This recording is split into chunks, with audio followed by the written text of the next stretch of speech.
Menteri Perindustrian Agus Gumiwang Kartasasmita membeberkan kinerja industri pengolahan non-migas atau IPNM sepanjang tahun 2025. Menurut Agus, kinerja IPNM tahun ini cenderung baik di tengah tantangan dari sisi domestik dan mancanegara. Kontribusi investasi IPNM terhadap total investasi nasional tercatat sebesar 38,49% dengan nilai 552 triliun rupiah. Selanjutnya, kontribusi tenaga kerja IPNM sebesar 13,83% atau 20,26 juta orang. Ekspor IPNM diproyeksikan akan terus tumbuh mencapai 232,61 miliar US dollar hingga akhir 2025.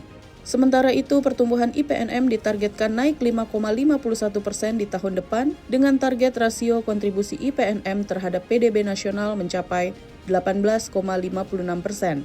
Kontribusi ekspor produk IPNM juga dipatok menjadi 74,85% terhadap total ekspor, sementara presentasi tenaga kerja IPNM terhadap total pekerja ditargetkan mencapai 14,68%.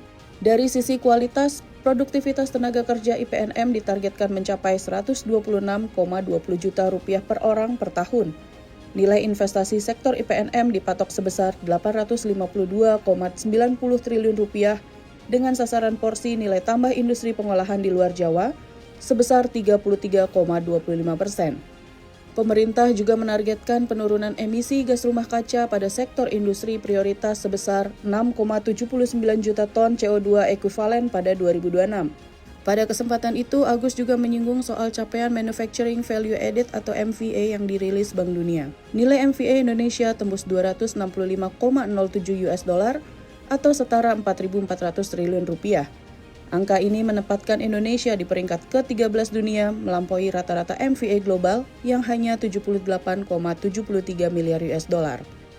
Di kawasan Asia Tenggara, Indonesia memimpin jauh di atas Thailand yang berada di urutan kedua dengan nilai 128,04 US dollar. Indonesia juga mengungguli Vietnam dengan angka 116,38 miliar US dollar di posisi ketiga, dan Malaysia dengan nilai MVA 94,93 miliar di posisi keempat.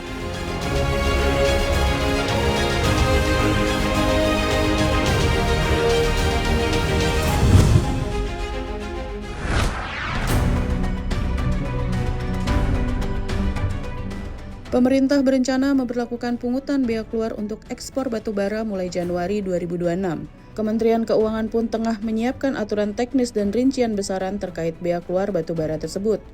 Terkait dengan rencana pemerintah tersebut, pelaku usaha pertambangan batubara pun mulai buka suara.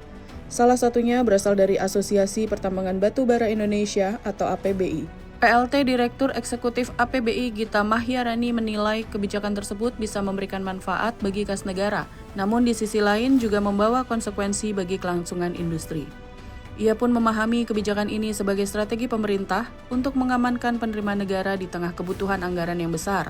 Meski demikian, pemerintah diminta perlu melihat kondisi real yang sedang dihadapi oleh para pelaku usaha tambang. Sepanjang 2025, industri batubara sebenarnya tengah menghadapi tekanan yang cukup berat.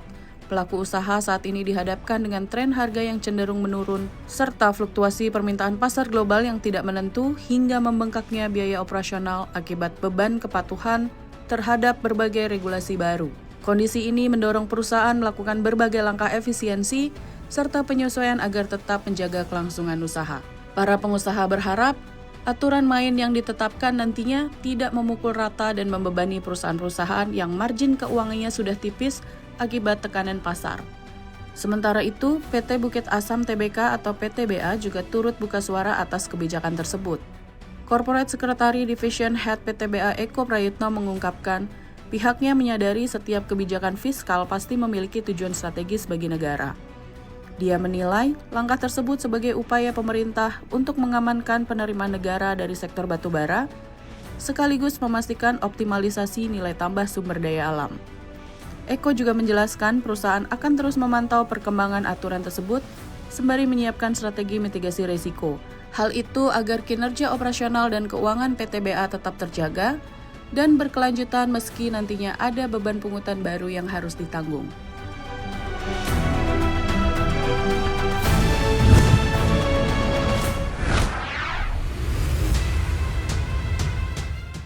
Pergerakan penumpang angkutan laut selama periode Natal 2025 dan Tahun Baru 2026 tercatat tetap terkendali meski volumenya meningkat. Kementerian Perhubungan mencatat jumlah penumpang kapal laut secara kumulatif telah menembus 1,2 juta orang sepanjang masa angkutan Nataru. Direktur Lalu Lintas dan Angkutan Laut Kementerian Perhubungan Kapten Budi Mantoro mengatakan, lonjakan penumpang tersebut masih berada dalam batas kemampuan layanan pelabuhan dan armada kapal yang tersedia. Menurutnya, puncak pergerakan penumpang umumnya terjadi pada rentang waktu siang hingga sore. Pengawasan operasional dilakukan secara berkelanjutan melalui pemantauan CCTV di terminal penumpang, dermaga, ruang tunggu hingga akses keluar masuk pelabuhan dengan interval setiap 4 jam. Hasil pemantauan menunjukkan sejumlah pelabuhan terpantau ramai, namun tidak menimbulkan gangguan berarti terhadap kelancaran pelayanan. Pelabuhan Batam tercatat sebagai pelabuhan dengan jumlah penumpang tertinggi selama periode Nataru tahun ini. Untuk mengantisipasi potensi kepadatan, petugas di lapangan diminta aktif mengatur arus penumpang agar tidak terjadi penumpukan. Di sisi lain, Kementerian Perhubungan juga menyoroti insiden kecelakaan pelayaran yang terjadi selama periode Nataru. Salah satunya terkait tenggelamnya KM Putri Sakinah di perairan Selat Padar, Labuan Bajo. Penanganan insiden tersebut telah dikoordinasikan dengan Basarnas dan unit pelaksana teknis setempat.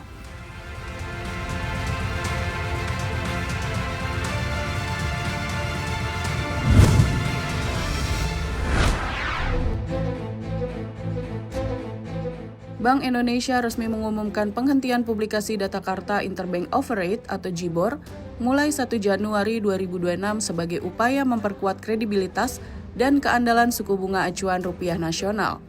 Sebagai gantinya, pasar keuangan Indonesia didorong untuk menggunakan Indonesia Overnight Index Average atau Indonia, yakni suku bunga acuan rupiah yang dihitung berdasarkan transaksi aktual pinjam-meminjam antar bank. BI memastikan perubahan kebijakan publikasi data suku bunga acuan ini dilakukan dengan persiapan yang matang, termasuk memastikan kesiapan pelaku pasar keuangan untuk beralih dari JIBOR ke Indonia. Indonia telah dipublikasikan mulai 1 Agustus 2018, paralel dengan publikasi JIBOR. Selanjutnya, kebijakan pengakhiran JIBOR dimulai sejak 27 September 2024, disertai dengan panduan transisi pengakhiran JIBOR yang disusun oleh National Working Group on Benchmark Reform atau NWGBR. BI mengklaim pelaku pasar secara bertahap telah mengacu pada Indonia. Survei yang dilakukan Otoritas Jasa Keuangan juga menunjukkan nilai kontrak keuangan yang jatuh tempo sebelum 31 Desember 2025 yang menggunakan JIBOR sebagai acuan telah turun 67,7% dari sebesar 140,37 triliun rupiah pada September 2024 menjadi 45,28 triliun rupiah pada September 2025. Nilai kontrak yang memiliki fallback rate yang jatuh tempo setelah 31 Desember 2025 meningkat 35,9% dari 164,48 triliun rupiah pada September 2024 menjadi 223,76 triliun rupiah pada September 2025. BI juga memastikan penggunaan Indonia sebagai acuan akan mendorong terwujudnya pasar keuangan Indonesia yang modern, kredibel, dan berdaya saing global untuk mendukung pertumbuhan ekonomi berkelanjutan.